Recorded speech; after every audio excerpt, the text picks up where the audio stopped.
control center នេះមកតើបងខ្ញុំចុចលើនេះមួយចឹងបងប្អូននឹងឃើញ load ប៊ូតុង restart ហើយអញ្ចឹងបើសិនជាបងប្អូនចង់ restart iPhone មកចុចលើពាក្យ restart នេះមកអញ្ចឹងទូរស័ព្ទរបស់យើង restart ដូចគ្នាសួស្តីបងប្អូនអ្នកគ្នាស្វាគមន៍មកកាន់វីដេអូរបស់ខ្ញុំដោយថ្ងៃនេះខ្ញុំនឹងបង្ហាញបងប្អូនអ្នកគ្នាពីវិធីសាស្ត្រក្នុងការ restart iPhone អញ្ចឹងបងប្អូនអ្នកខ្លះដែលអត់សូវបាន restart iPhone ឬក៏អត់ចេះក្នុងការ restart iPhone ហ្នឹងអាចទស្សនាវីដេអូរបស់ខ្ញុំបានដោយក្នុងនោះខ្ញុំមានពីរវិធីសាស្ត្រទី1ហ្នឹងគឺយើងធ្វើការចូលទៅបើកមុខងារក្នុងការ restart ហើយវារៀងដំណើរការម្ដងហ្នឹងរៀងយូរបន្តិចតែសម្រាប់វិធីសាស្ត្រទី2គឺងាយស្រួលយើងធ្វើការតែម្ដងហើយយើងកំណត់ផ្លូវកាត់រៀងលឿនតែម្ដងអញ្ចឹងកុំឲ្យខាតពេលវេលាយូរយើងចូលទៅទស្សនាទាំងអស់គ្នាដែលជាដំបូងគឺបងប្អូនចូលទៅកាន់កម្មវិធីទូរស័ព្ទរបស់បងប្អូនគឺ setting អញ្ចឹងពេលដែលយើងចូលមកដល់ setting បងប្អូននឹងឃើញពាក្យមួយវាដាក់ថា accessibility អញ្ចឹងយើងចូលទៅកាន់ accessibility ហើយបងប្អូនអស់មកខាងក្រោមបងប្អូននឹងឃើញពាក្យដាក់ថា touch អញ្ចឹងបងប្អូនយកពាក្យ touch បន្ទាប់មកបងប្អូនបើសិនជាអត់ទាន់បើកគឺបងប្អូនអាចធ្វើការបើកកន្លែងនេះបានអញ្ចឹងបងប្អូនចុចបើកមកអញ្ចឹងបងប្អូននឹងទទួលបាននៅមុខងារមួយ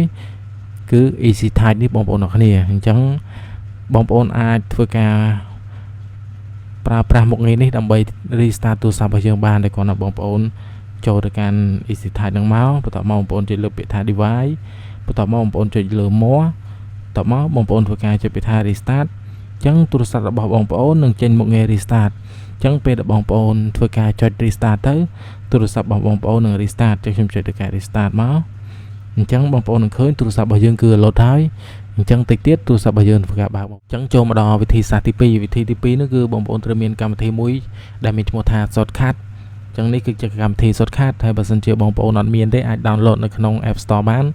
អញ្ចឹងកម្មវិធីនេះជាកម្មវិធីរបស់ Apple ហើយបងប្អូនអាចធ្វើការដំឡើងបានបើសិនជាអត់មានតែជាទូទៅវាមាននៅក្នុងទូរស័ព្ទយើងស្រាប់តែម្ដងអញ្ចឹងខ្ញុំចូលទៅកាន់កម្មវិធី shortcut នេះបន្ទាប់ពីខ្ញុំចូលមកដល់ shortcut ខ្ញុំនឹងឃើញទម្រង់ដូចនេះអញ្ចឹងបើសិនជាបងប្អូនអត់ឃើញទម្រង់ដូចនេះទេអញ្ចឹងបើសិនជាបងប្អូនឃើញទម្រង់ដូចនេះអញ្ចឹងអត់ពិបាកទេគឺបងប្អូនចុចខាងលើនេះ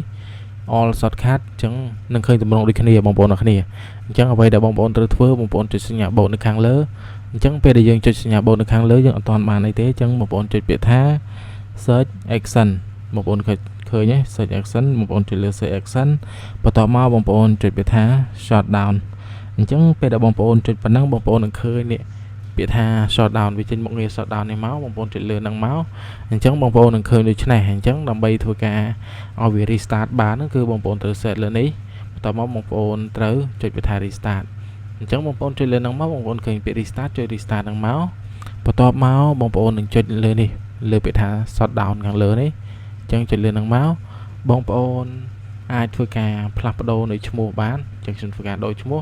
ខ្ញុំដូរដាក់ restart វិញណាបងប្អូនអរគ្នាអញ្ចឹងខ្ញុំដូរដាក់ថា restart ចុចខ្ញុំវាយជាអក្សរធំតែម្ដងទៅ restart អូខេបន្ទាប់ពីខ្ញុំធ្វើការចុចពាក្យថា restart ហើយខ្ញុំចុចដាននៅខាងក្រោមបន្ទាប់ពីខ្ញុំចុចដានហើយបងប្អូនទៅធ្វើមួយទៀតនោះគឺបងប្អូនត្រូវដាក់ logo អញ្ចឹងបងប្អូនចុចលើនឹងដូចគ្នាដដែលមកបងប្អូនយកពាក្យថា choose icon អញ្ចឹងពេលដែលបងប្អូន choose icon បងប្អូនឃើញដូចនេះបងប្អូនចុចលើនេះមកអស់មកខាងក្រោមបងប្អូនឆ្លាញ់នៅ logo មួយណា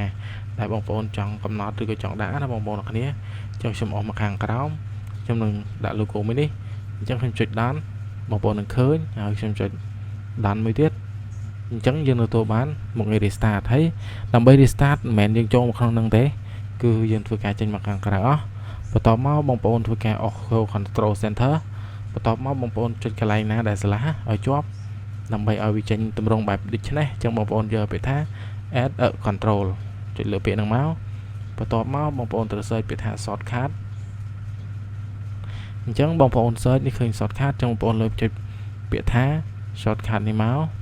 អញ្ចឹងបងប្អូននឹងឃើញចុចប៊ូតុងពណ៌ខៀវនេះពាក្យថា choose នេះអញ្ចឹងបងប្អូននេះឃើញពាក្យថា restart ទេយើងបានបង្កើតមិញយើងជា restart នេះមកបន្ទាប់មកយើងចុចកន្លែងនេះចោលមកបន្ទាប់មកយើងនឹងឃើញដូចនេះអញ្ចឹងបងប្អូនចង់បានវែងនឹងក៏បានបងប្អូនចង់ទាញវាឲ្យខ្លីចេះក៏បានដែរអញ្ចឹងឧទាហរណ៍ខ្ញុំទាញឲ្យខ្លីយ៉ាងមកដើម្បីមើលទៅស្អាតអញ្ចឹងបន្ទាប់ពីខ្ញុំទាញឲ្យខ្លីហើយ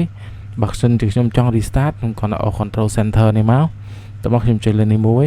ចឹងបងប្អូននឹងឃើញ load ប៊ូតុង restart ហើយអញ្ចឹងបើសិនជាបងប្អូនចង់ restart iPhone មួយចុចលើពាក្យ restart នេះមកអញ្ចឹងទូរស័ព្ទរបស់យើង restart ដូចគ្នាបងប្អូនអរគ្នាអញ្ចឹងវិធីសាស្ត្រទី2នេះគឺយើងកំណត់តែម្ដងទេបន្ទាប់មកយើងអស់យើងចង់ restart គឺយើង restart បានហើយ